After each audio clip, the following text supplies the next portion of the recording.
But the second kind of truth-telling is contextual truth, meaning that you tell the truth within a certain context.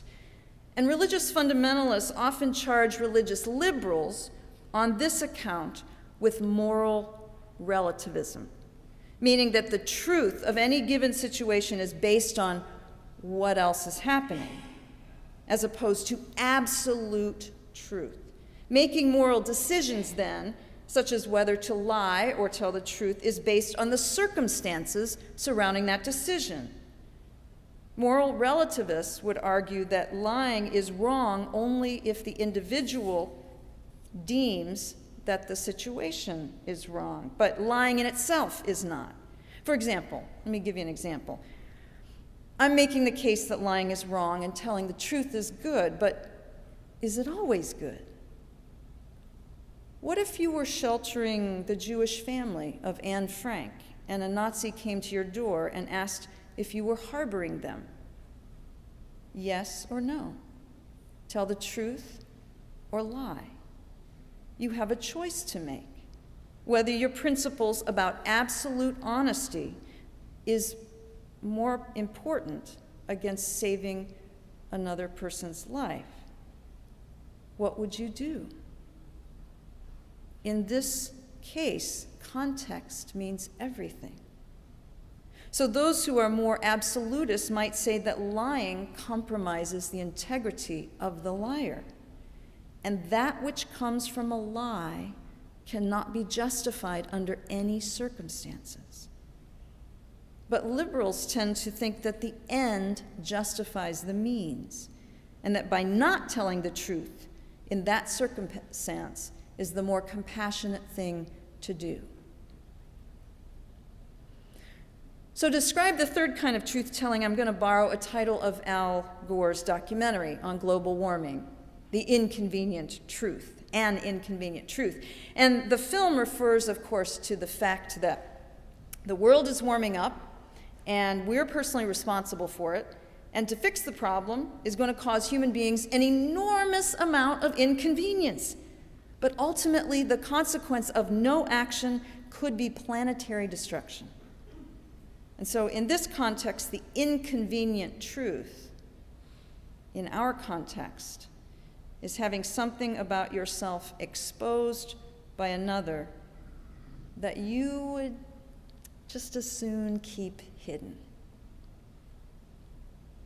Do you have anybody in your life that can speak the truth to you with love? If you do, cherish them, and if you don't, cultivate them. Maybe it's your spouse who finally takes your hand and says to you without bitterness, "If you do not quit drinking, I am leaving you." Hearing this is an inconvenient truth because it means that something in your life has got to change. Or what about the friend who sits you down and says, "If you don't tell your partner about your affair, I will"? Inconvenient truth that you really don't want to hear because in your mind everything is working fine, except for this annoying truth. Or maybe, I don't know, maybe it's your therapist who has heard in great detail your story of betrayal and loss and anger and resentment and bad deals over and over again for years, and nothing has changed, of course, and finally one day she simply says to you, "It is time for you to get a better story." It's the truth.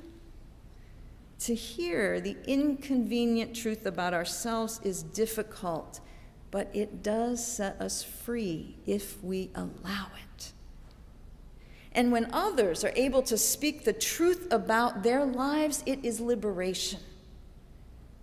When gay and lesbian and bisexual and transgender persons tell their story of what it's like to live in and out of the closet, the freedom of finally being able to tell the truth about their whole lives is exhilarating.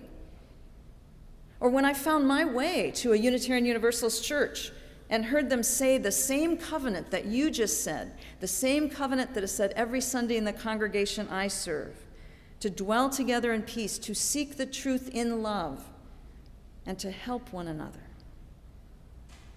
I know I finally felt that I had found a home that said I didn't have to believe in something that did not make sense to me. I appreciated the honesty about this liberal religious tradition, noticing that we don't promise to find the truth for you or proclaim the truth and certainly not impose the truth, but we do promise to seek the truth in love, and that is liberating. You know, at the same time, it can get you in a heck of a lot of trouble being a truth teller.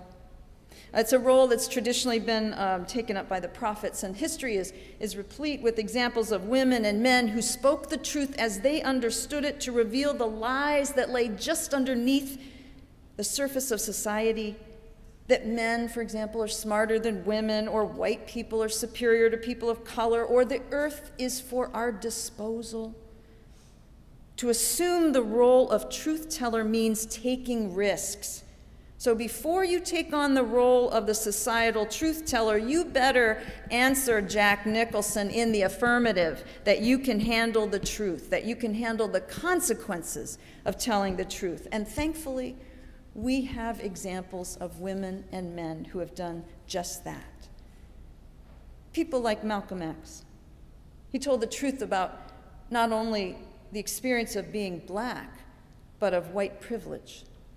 And of course, Martin Luther King Jr., who told the truth about segregation and racism until the nation woke up to listen. And Andrew Young told the truth, and Fannie Lou Hamer told the truth, and W.E.B. Du Bois told the truth, and Howard Thurman told the truth. Thurgood Marshall, Bayard Rustin, Jane Goodall, Diane Fossey, Upton Sinclair, Karen Silkwood, Hersey Alley, Kathy Harris, Winona LaDuke, Marlon and Tamara, and Deborah and John, and Sojourner Truth, and Harriet Tubman, and Michael Servetus and Faustus Socinus told the truth, and Mohammed and Paul and Peter and Matthew and Mark and Luke and John, and Jesus told the truth. And when he stood before that tough, pragmatic and skeptical old Roman and said, "I came here to bear witness to the truth," he probably knew that the truth in that instance would not set him free. But what's important, and when it's important, facing down a system of injustice, sometimes you simply must speak the truth while fearing the consequences, even in the midst of that fear. And I know that you, as members of this congregation, have stood up for justice in Tulsa, Oklahoma. All of the truth tellers I just named had to face certain consequences, and some were martyred, and some survived, and some of their names were recorded in history, and others you may not have heard of at all. But all of them saw one piece of the truth, their truth, whether in the streets of Selma, or the slaughterhouses of Chicago, or the jungles of Rwanda, and said, "This falsehood must be revealed."